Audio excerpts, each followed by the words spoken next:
திருப்பத்தூர் மாவட்டம் வாணியம்பாடியைச் சேர்ந்த காங்கிரஸ் மூத்த நிர்வாகி வழக்கறிஞர் சையத் புர்ஹானுதீன் தாவேகாவில் இணைந்த சம்பவம் அரசியல் வட்டாரங்களில் பரபரப்பை ஏற்படுத்தியுள்ளது.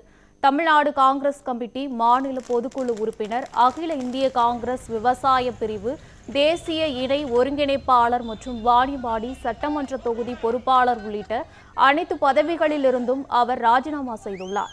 தனது ராஜினாமா கடிதத்தை காங்கிரஸ் கட்சி தலைமைக்கு அனுப்பியுள்ளார். இதனைத் தொடர்ந்து தாவேகா கட்சியில் இணைந்த பொதுச் செயலாளர் ஆனந்துடன் இருக்கும் புகைப்படம் சமூக வலைதளங்களில் வெளியாகி பரபரப்பை ஏற்படுத்தியது. காமராஜர், அம்பேத்கர் சிலைகளுக்கு மாலை அணிவித்து மரியாதை செலுத்திய அவர் தாவேகா கட்சிக்கு தேர்தல் ஆணையம் விசில் சின்னம் ஒதுக்கியதை பொதுமக்களுக்கு இனிப்புகள் மற்றும் விசில்களை வழங்கி கொண்டாடினர். பின்னர் செய்தியாளர்களிடம் பேசிய அவர், விஜய் ரசிகர் என்பதால் தாவேகா தலைவர் விஜய்க்காக பணியாற்றவே காங்கிரஸில் இருந்து விலகியதாக தெரிவித்தார். மேலும் திமுக சிறுபான்மை மக்களை வதைக்கிறது என்றும், இனி தமிழக அரசியலில் விசில் சத்தம் கேட்கும் தளபதிதான் முதல்வர் என்றும் கூறினார்.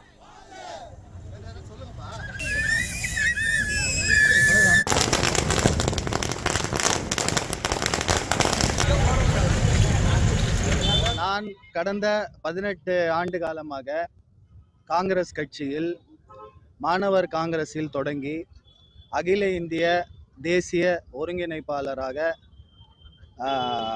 படிப்படியாக முன்னேறி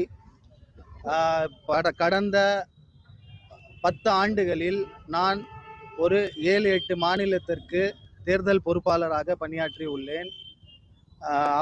அதே மாதிரி தெலுங்கானாவில் டெபுட்டி சிஎம்முக்கும் நான் ஏஐசிசி அப்சர்வராக ஒர்க் பண்ணியிருக்கேன். பாண்டிச்சேரி முதலமைச்சருக்கும் ஒர்க் பண்ணியிருக்கேன். அதே மாதிரி டெல்லியிலையும் ஒர்க் பண்ணியிருக்கேன். இத்தனை விஷயங்கள் காங்கிரஸ் கட்சியில் நான் பண்ணி, அதுக்கப்புறமா அண்மையில் ஒரு ஆண்டு காலமாக அடிப்படையில் பார்த்திங்கன்னா நான் ஒரு தளபதி ரசிகன். ஒரு 6 மாதமாகவே என் மனசுக்குள்ளே ஒரு எண்ணம் இருந்தது, நம்ம தலைவரே அரசியலுக்கு வந்துட்டாரு, நம்ம ஏன் இந்த தலைவர் கூட பயணிக்க கூடாது அப்படின்னு ஒரு எண்ணம் என் மனதுக்குள்ளே ஓடிக்கொண்டே இருந்தது. அதன் அடிப்படையில் அருமை அண்ணன் தமிழக வெற்றி கழகத்தின் பொதுச் செயலாளர் ஆனந்த் அண்ணன் அவர்களை சந்தித்தேன். சந்தித்த பிறகு ஆனந்த் அண்ணனின் வார்த்தை, அவரின் செயல் என்னை மிகவும் ஈர்த்தது. அதன் அடிப்படையில் நேற்று 2 நாட்களுக்கு முன்னாக நான் என்னை தமிழக வெற்றி கழகத்தில் இணைத்து கொண்டேன். இதிலும் ஒரு நல்ல விஷயம் நடந்திருக்கிறது. நேற்று பார்த்தீங்கன்னா எலெக்ஷன் கமிஷன் ஆஃப் இந்தியா நமக்கு விசில் சின்னத்தை ஒதுக்கியிருக்காங்க. இதற்கு மேல் தமிழ்நாட்டில் விசில் தான் ஒலிக்க போகுது. தமிழ்நாட்டில் விசிலின் சத்தம் இதுக்கு மேலே அனல் பறக்கும். தளபதி இனிமேல் வருகிற சட்டமன்ற தேர்தலில் தளபதியார் முதலமைச்சர் ஆவார்.